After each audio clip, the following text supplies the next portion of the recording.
Hi, everyone. Thank you for joining us today for our webinar called Is It Safe to Become a Surrogate During COVID-19?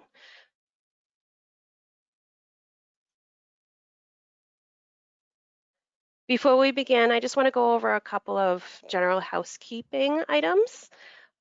First, you guys are all in listen-only mode, but if you do have questions throughout this presentation, please feel free to enter those questions in the GoToWebinar control panel on your screen. We're saving questions until the end of the presentation just to keep the flow of the webinar going. And as always, for our webinars, we will be sending out a copy of the recording to each of you in the next few days. Now, today I want to welcome our speakers, Dr. Saeed Daneshmand, who is an internationally recognized fertility specialist at San Diego Fertility Center, as well as my two colleagues, Kristi Johnson, who is the manager of surrogate intake and an experienced surrogate at Circle Surrogacy, followed by Sarah Harris, who is a senior surrogate advisor and experienced surrogate at Circle.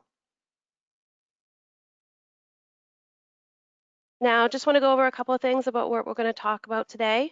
We're going to talk about a surrogacy overview, IVF and surrogate travel during COVID-19, surrogate health risks and virus transmission, applying to be a surrogate during COVID-19, surrogate process and COVID-19, and then we'll open it up to the questions. Now, at this time, I want to welcome Dr. Daneshmand to start the webinar.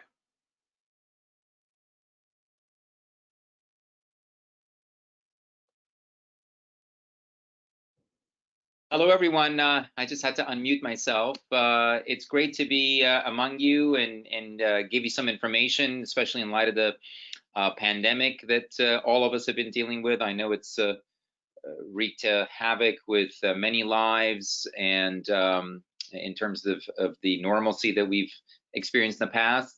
But there have been a great deal of studies and scientific research studies that have been published recently that have shed light on the effect of the virus, for example, on pregnancy and potential impact. And so I wanted to share some of those particular studies with you to really give you a comfort and confidence when you decide that you want to be a surrogate and really helping your intended parents in their journey to becoming parents. So in that regard, I'm going to be talking to you about different aspects of surrogacy and very specific studies that have been published in regards to COVID-19.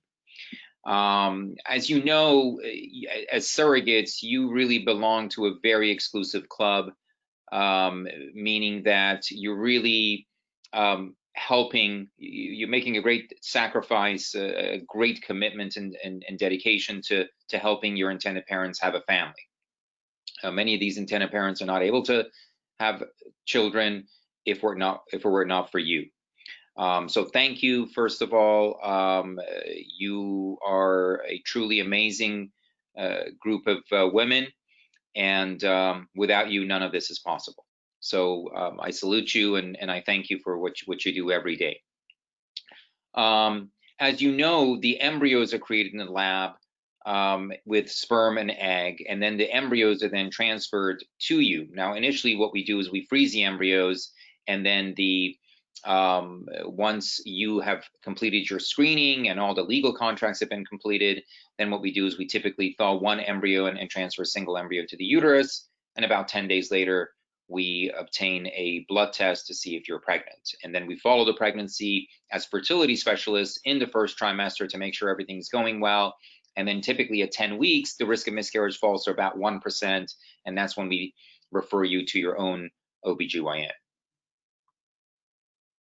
It's important to note that you don't share any genetics or biology with the child, and that we take every precaution to make certain that the embryos are healthy prior to transferring the embryo back to you, meaning that both the sperm providers and the egg providers go through genetic screening, genetic recessive mutation screening, to rule out recessive mutations such as cystic fibrosis, thalassemia.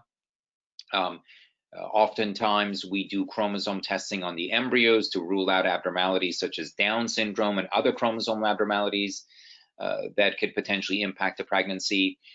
And then there are certain tests during pregnancy that are performed in order to ensure the health of the growing fetus. Those include a blood test at 10 weeks of gestation called a non-invasive prenatal test, or a NIP test, an ultrasound that's done around 12 to 13 weeks of pregnancy called a nuchal translucency, where the thickness of the fold of the neck is measured. And if it's abnormally thick, that could potentially mean an increased risk of some genetic abnormalities. And then really the next most important test or screening test is an anatomy scan that's done usually between 18 to 20 weeks of gestation.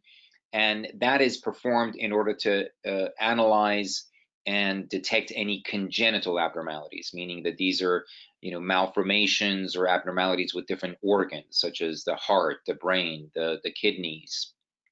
And that's typically done at 18 to 20 weeks, because by that time the fetus has grown enough and the organs have grown that we can actually get a very good assessment of the presence of any malformations. Next slide.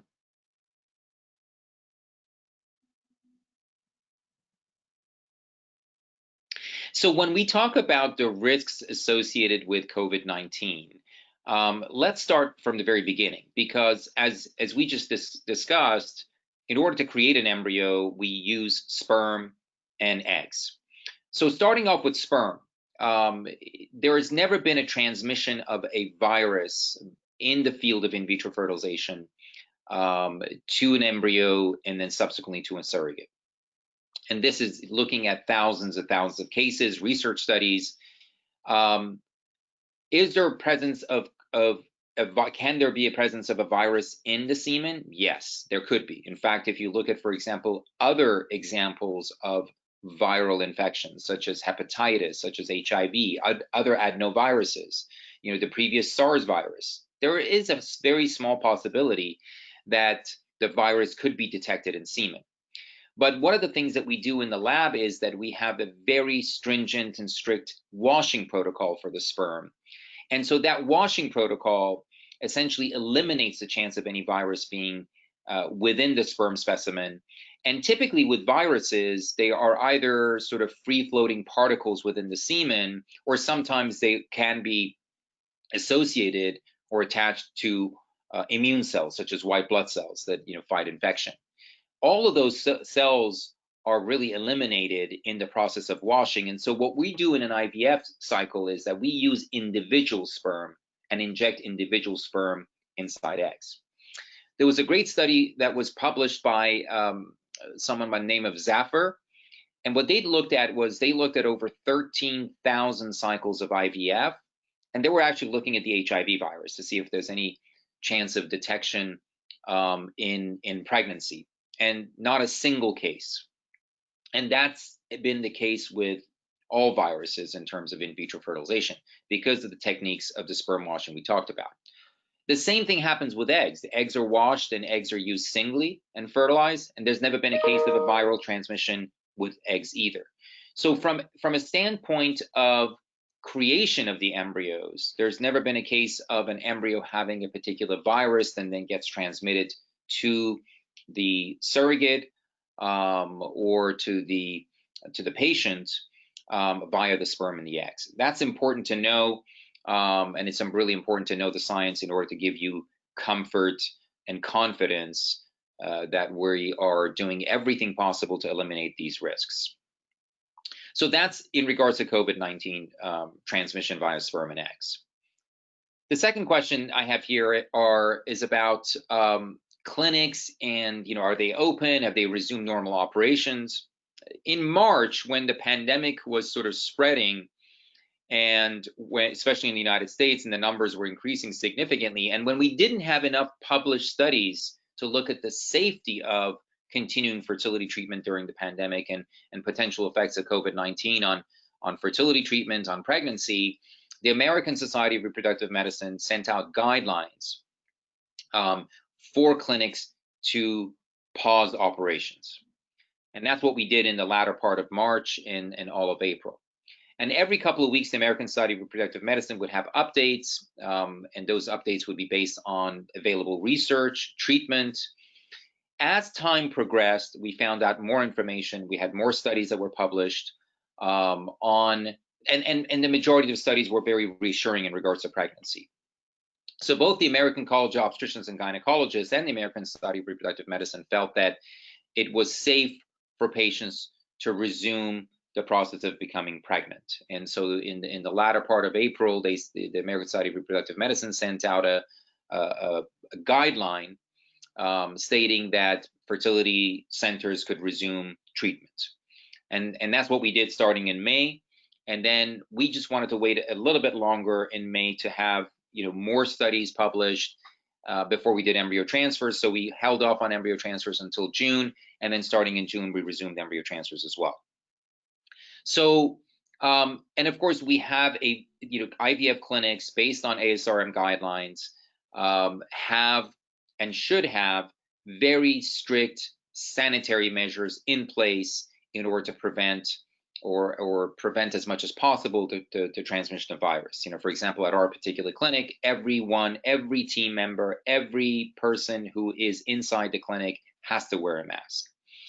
Prior to entering the clinic, it's a 3-step process, including taking someone's temperature, asking them before they even come to the clinic whether they've had any symptoms of COVID-19, things like there are 30 different symptoms that patients can have, everything from gastrointestinal symptoms to rashes to cough to fever. And so they have to fill out a questionnaire. And then, of course, they're wearing masks. And then, of course, we have stations for hand sanitizers.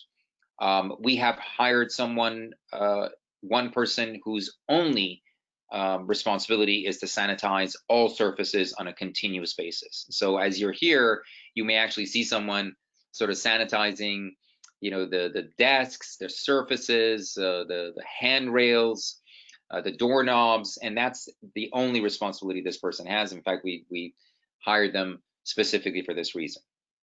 So I do believe IVF centers should adhere to very strict protocols in order to protect the health of their patients and protect the health of their team members.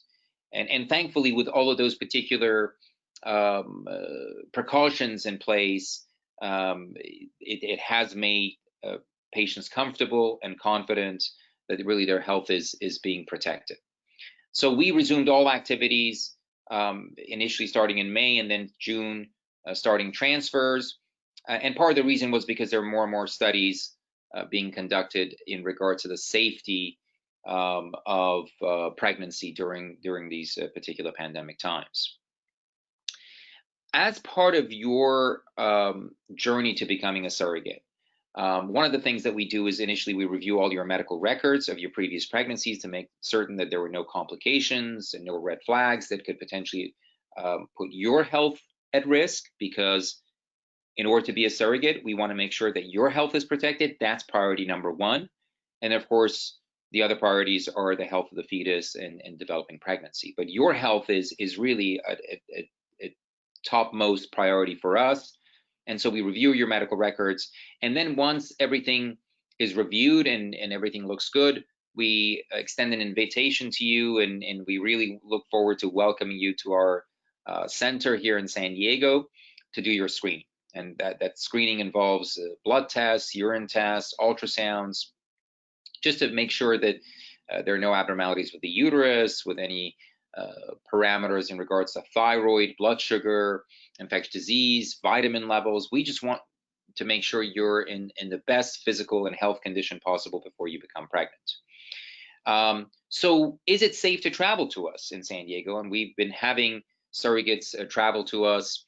I do believe that given the sort of the new travel paradigm where you have to wear a mask on the plane, the airlines have, much like us, have hired individuals to fumigate the planes, to sanitize the surfaces. And I think if you take precautions, the risk really is very, very low of travel. It also helps that many planes are not nearly full. In fact, many of my surrogates tell me that during their travel, There were many empty seats, and so that helps with physical distancing, obviously. And then also, airports are nowhere as busy as they were. In fact, we've had some patients sort of send us photos of particular airports, whether in California or in other states. Really, there are very few people in airports, which again mitigates and decreases the risk of infection. So we do feel that it's safe to travel, but we do want you to take every precaution possible. And anything that we can do remotely, we will. But we feel that screening you in our center is an important part of protecting your health, the health of the future pregnancy, and we would love to welcome you, and so that for you to see and meet the team that's going to be taking care of you during this particular journey. Next slide. Now, what about the health risks to a surrogate in regards to pregnancy? The initial studies that were published were looking at vertical transmission of the virus from the pregnant patient to the fetus, meaning that this is if someone were to become positive with COVID-19, is it possible that during pregnancy the fetus could be infected and the fetus could have show effects of the virus?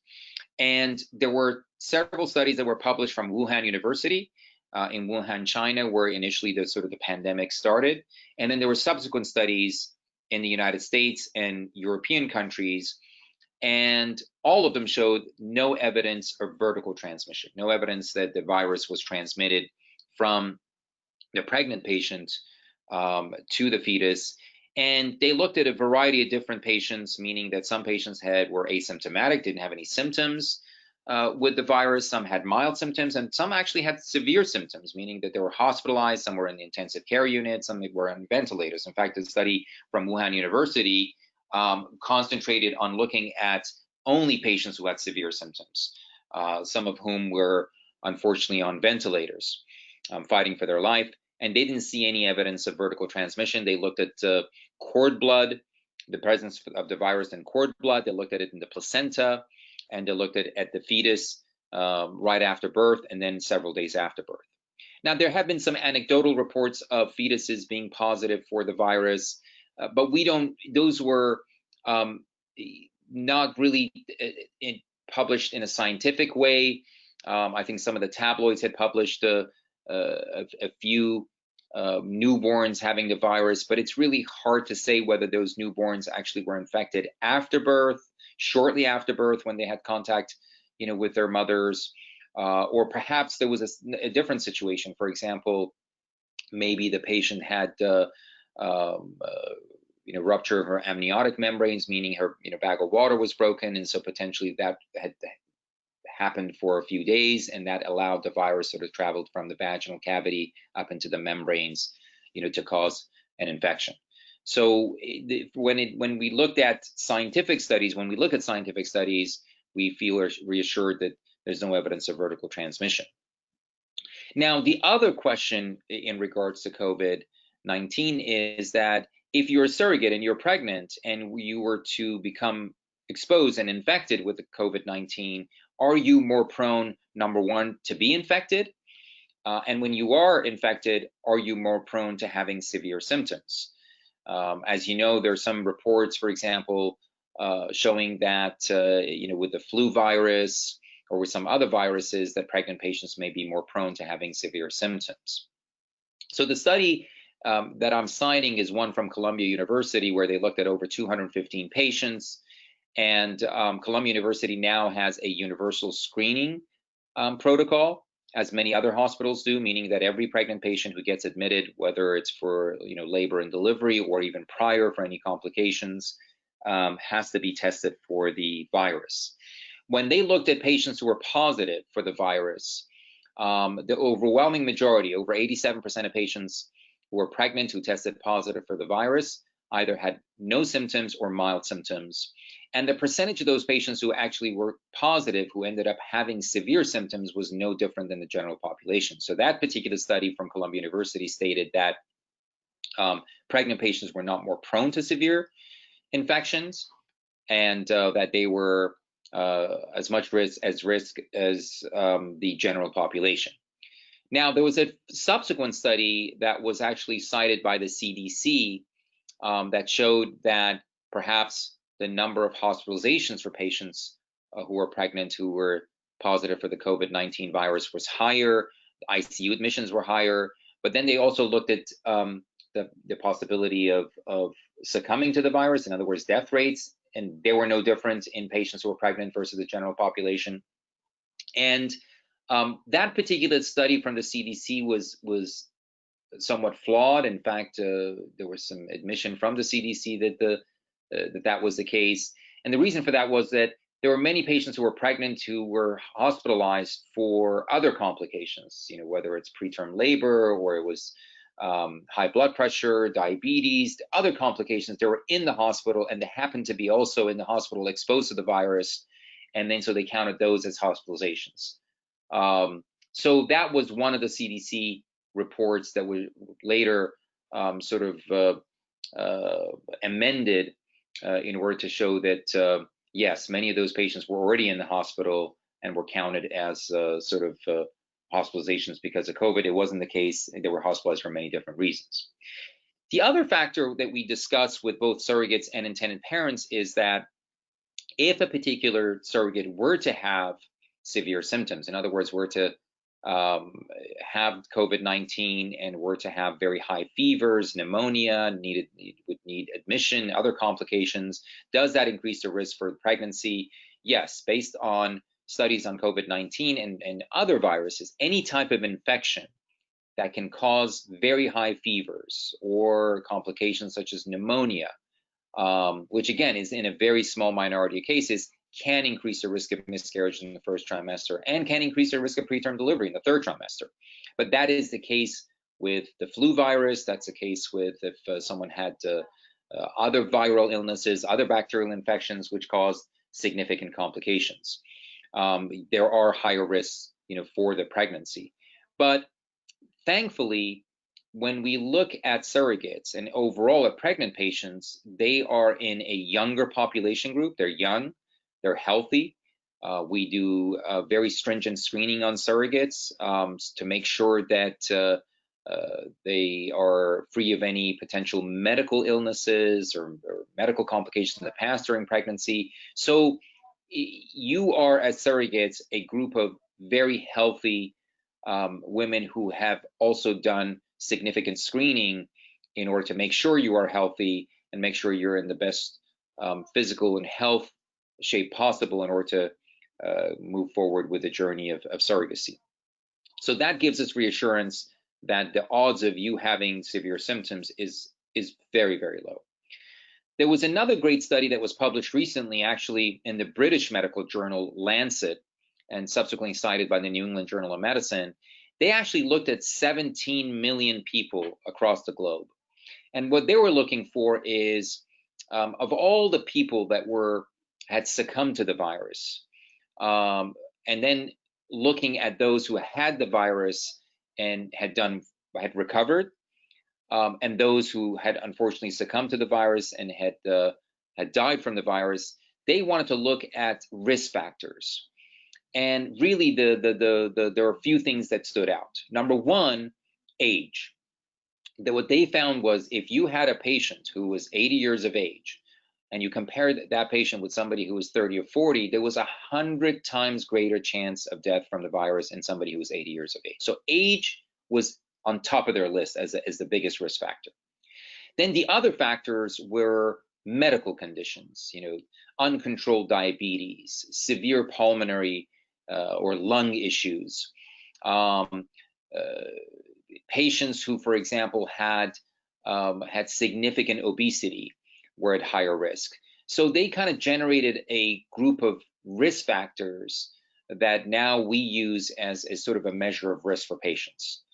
So again, the group of surrogates that you are going through many risk assessments to make sure that you are healthy, to make sure you're in good physical shape, to make sure there are no underlying existing conditions that could put you in higher risk. So we feel that with that stringent screening and the fact that you're young, because as you know, there are age limits in terms of surrogates, and typically most surrogates have to be between 24 and 43 years of age, that we feel that you are a low risk group of patients. Having said that, we are doing everything to protect your health.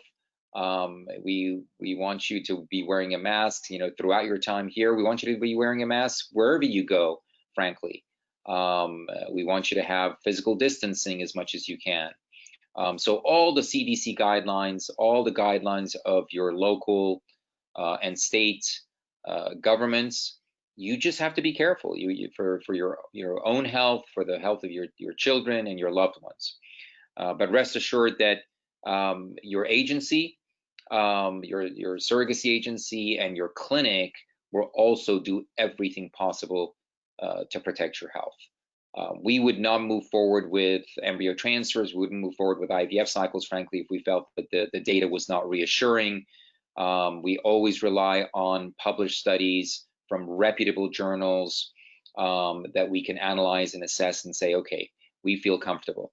My own family members, two cousins who, despite the fact that I had told them that I didn't want to be involved in their care because of their sort of close proximity in terms of familiar relationship, they went through cycles. They went through IVF cycles sort of during the pandemic and became pregnant.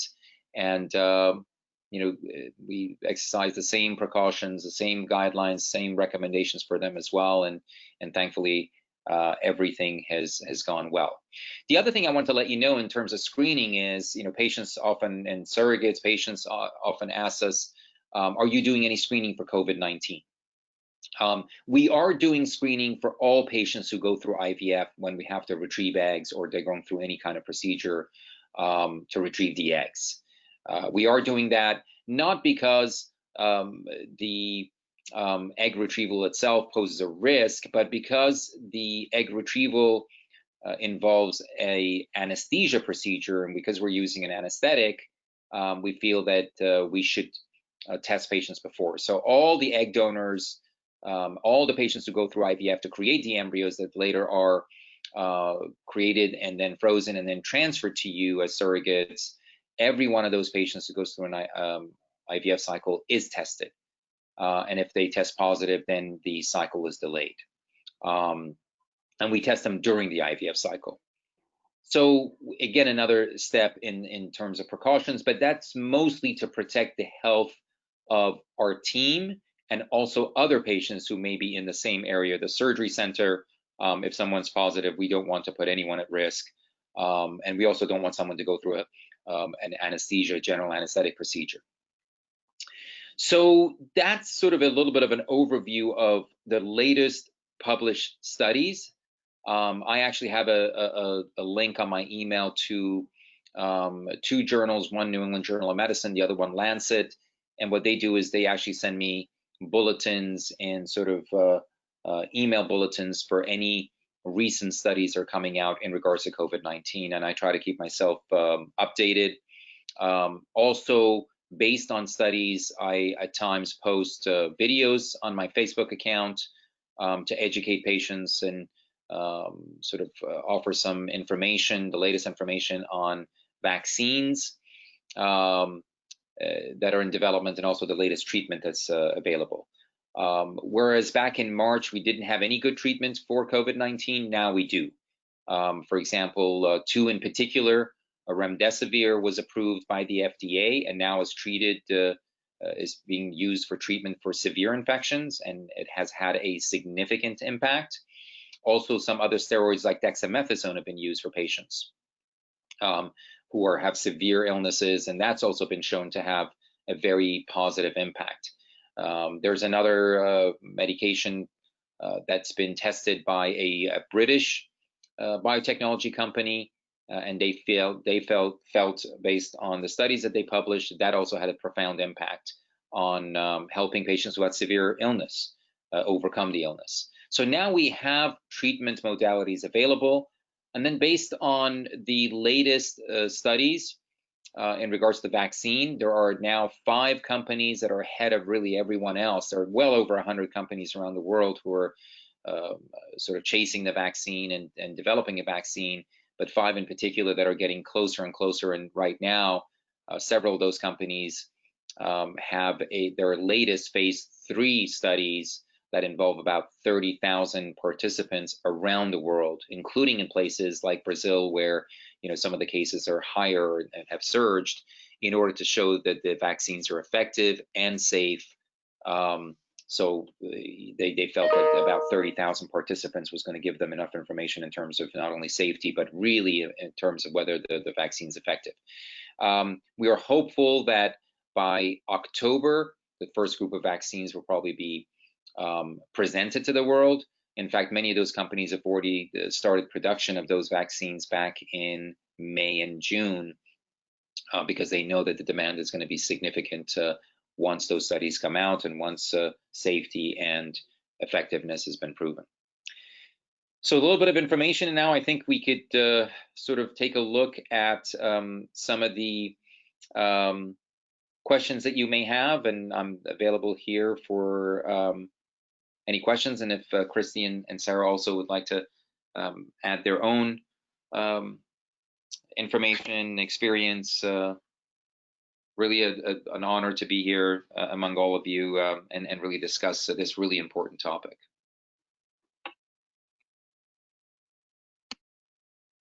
Thank you, Dr. Daneshmand. Kristi and Sarah, do you want to join us? Hello, this is Sarah.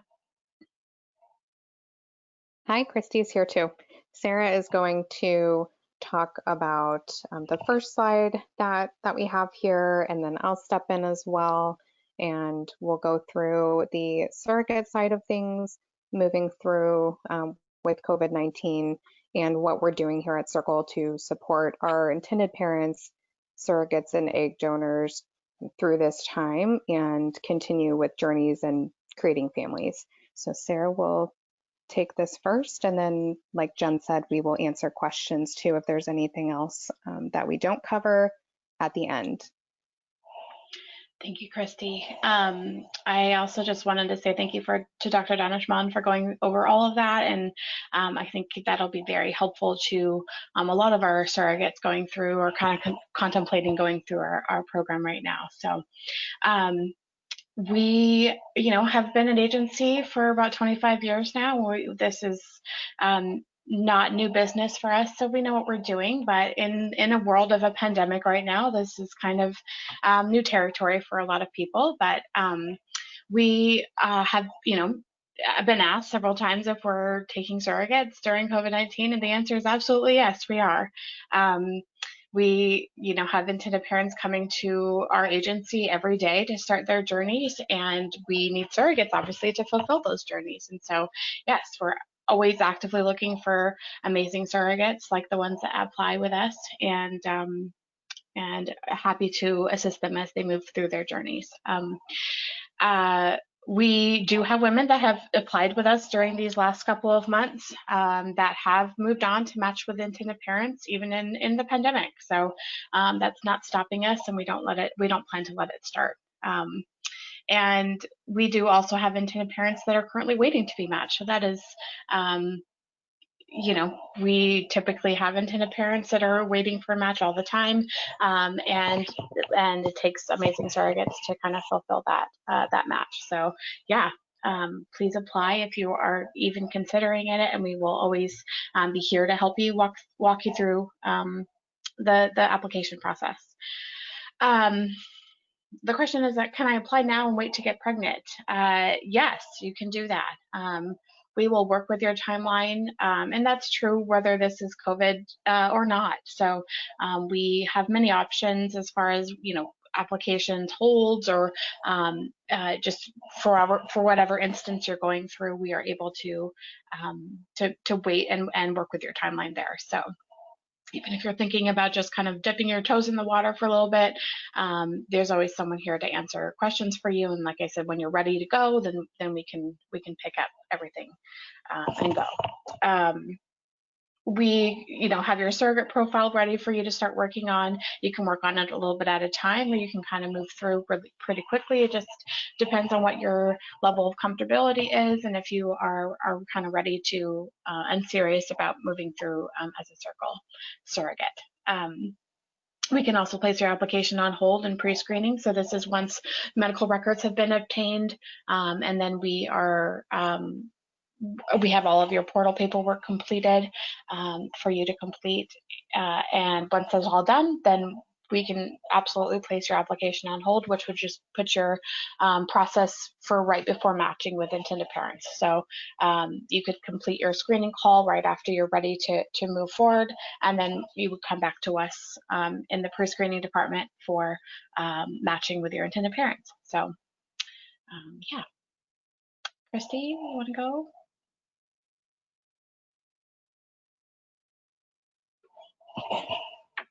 Thank you, Sarah, and thank you, Dr. Daneshmand. The first question here that we've been asked frequently is how has COVID affected the surrogacy process? So we have seen this kind of timeline change a little bit at first. So when this first started in March, we saw clinics initially closed. They have since opened back up while implementing their own guidelines that Dr. D talked through. We are still screening and accepting intended parents, surrogates, and egg donors. So as Sarah said, we are continuing with that process as normal. A pandemic, we see it does not make people not want to grow their families. And if anything, it makes people realize and cherish family even more. So we are still here to support our intended parents and screen and move forward with surrogates and egg donors as well. We are continuing to match IPs and surrogates and or egg donors. Each clinic is different, but most clinics are open and cycling as normal. So they are taking extra precautions in order to continue providing care for all of their patients. This is ever evolving, of course, as things change or develop, but that's what we're here for and have been for 25 years. And we're here to guide our clients along the way. The next one is, will this affect my relationship with my IPs? So we've seen, in the beginning when there were some delays for transfer or egg retrieval, that in the event if there is a delay, that it's a great time to really get to know your IPs more and for them to get to know you and your family more. So I think kind of sharing in that anticipation of your upcoming journey can really be comforting and bring you closer together. So, it can, in a sense, be a positive thing if you make it, and just use that time to get to know each other more and share in that anticipation and comfort each other. And then also many of our surrogates will involve their children during that time. So you can, host a Skype call together with your IPs and include your kids so that they can be a part of the process as well. Let's see, will my intended parents be able to travel? That's a great question. So with travel, Circle has been extremely successful in getting our intended parents to the US if they're international in time for their babies to be born. And we have a fully staffed legal department that helps support intended parents in this effort. So they have learned a tremendous amount of information about consulate and embassy information to help our IPs and ensure that they have all the proper documentation to get here, given the current circumstances. There have only been a few instances where our IPs didn't make the delivery, but that was mostly due to unexpected happenings in the delivery. So baby wanted to come sooner than what they expected. So that brings up that, even when we're not in a pandemic, pregnancy, is somewhat unpredictable at times with delivery. And so that would be something that regardless of a pandemic going on, that you would want to, just understand that things can change, even if you set up a plan in place. So that's what we're here for. And that's always a possibility, but even those IPs that didn't make it were able to make it there within a few days.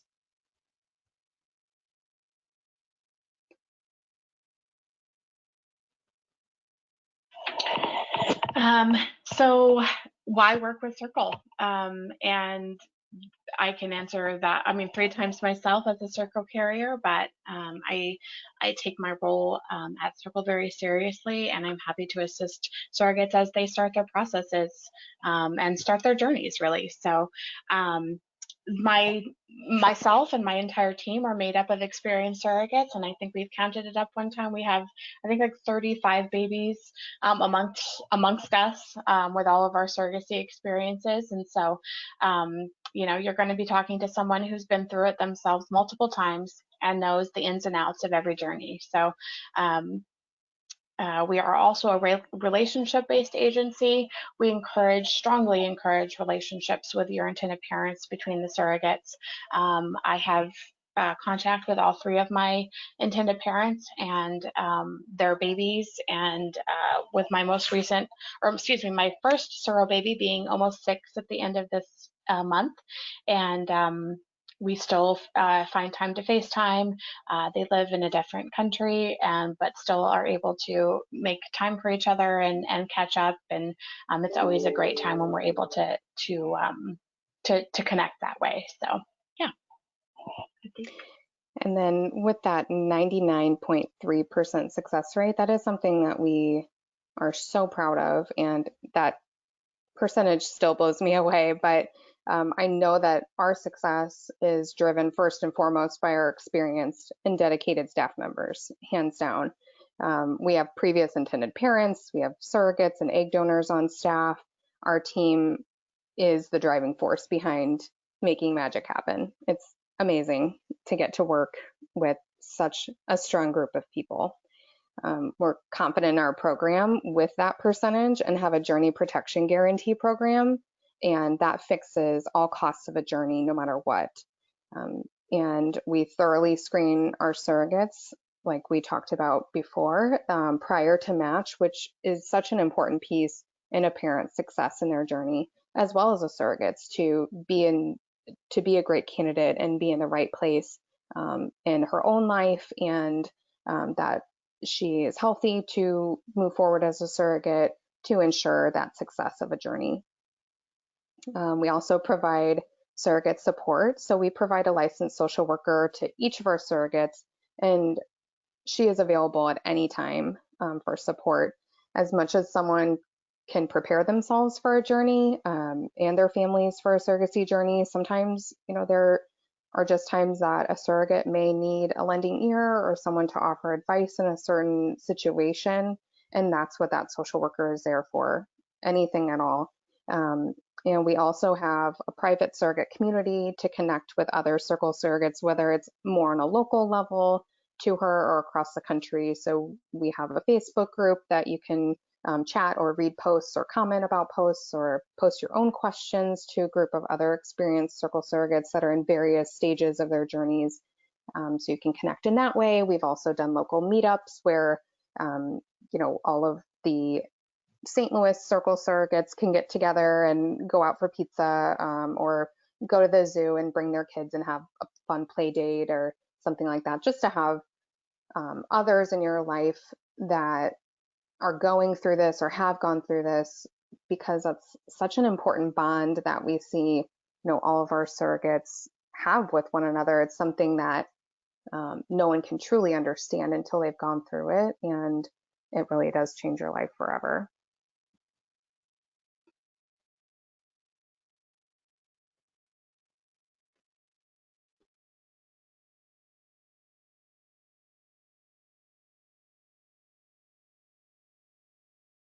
All right, well, I want to thank everyone for joining us today, and now we're going to open it up to questions. Let me just pull this up. All right, looks like we have one question, not COVID related, but what is the ratio of intended parents versus surrogates waiting to be matched?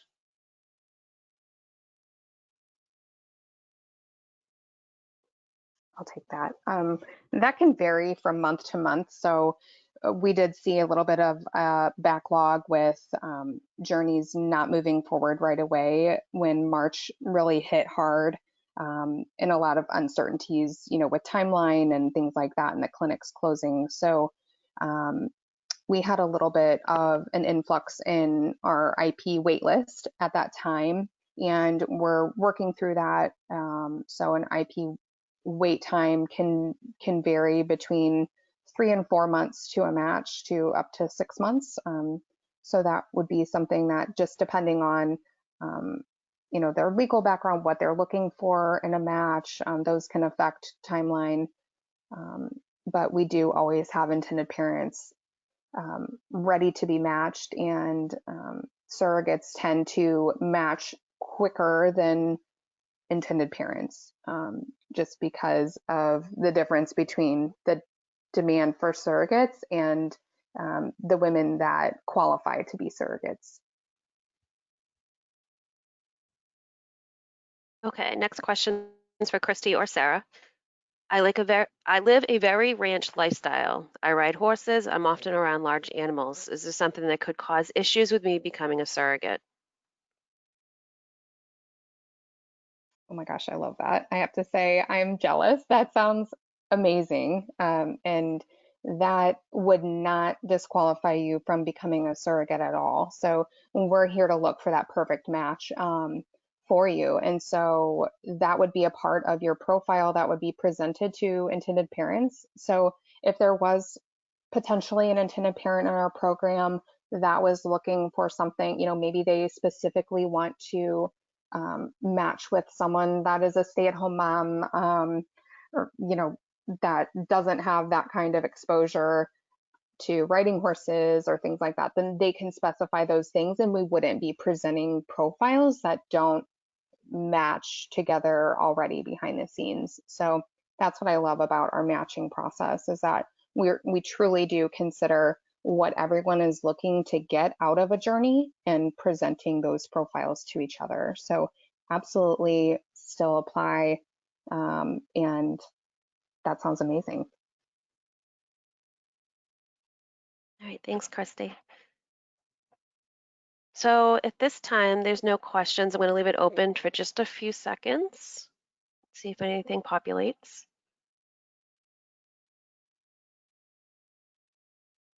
Doesn't look like anything. All right, well, I want to thank our speakers for joining us this afternoon. Dr. Saeed Daneshmand from San Diego Fertility, Kristi Johnson and Sarah Harris, thank you. And like I said, a copy of this recording will be sent to each of you within the next couple of days. And I hope everyone enjoys the rest of their afternoon. Thank you.